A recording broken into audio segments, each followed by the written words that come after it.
hơi nhắm cứ dương thở cá pê về lia pi năm đại krom càng nghe bà con không prang mình tên ngày ní con trong chun mạ chỉ ca tọp nong cồn còn đôi chia room chầm này đã ra bọc thoa dương đài. In a successful Kickstarter campaign to fund her cookbook, Cambodian famed chef Ratana Ruh, commonly known as Chef Nat, says her country's culinary art is at risk of disappearing. When I tried to find out how was Cambodian cuisine like 50 or 100 years ago, I searched in libraries, talked to historians, archaeologists. I couldn't find anything in particular. The 34-year-old self-taught chef helped her family sell vegetables and learned to cook from them when she was a child. Now she is racing against time to document traditional Cambodian recipes passed down orally from genocide survivors in remote Cambodian villages. The Cambodian people in remote provinces are the source of original Khmer arts and traditions, but they do not have the habit of writing them down.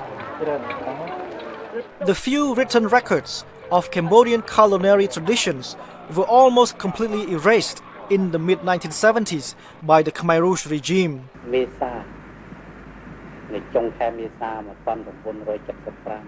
During its 4-year rule, 1.7 million people were killed and Cambodian cuisine was reduced to a daily diet of watery rice porridge. A daughter of Khmer Rouge survivors, Ruth says her mission is to make sure the world and her sons know about Khmer food. We know that Cambodians don't have the habit of documenting our traditions. I have now documented about 200 Khmer dishes, and I selected 80 of them for my first cookbook.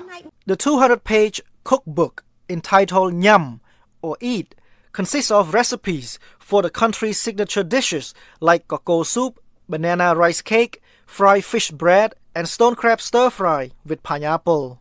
Yet Ruth says Nyam is more than just a book of recipes. A major feature of this book is that I describe all the health benefits for all individual dishes and ingredients. While developing precise cooking measurements and nutritional information for her cookbook, Ruh also runs a home restaurant, offers food consultancy, and hosts cooking shows. I'm Chetra Chap for VOA News, Washington.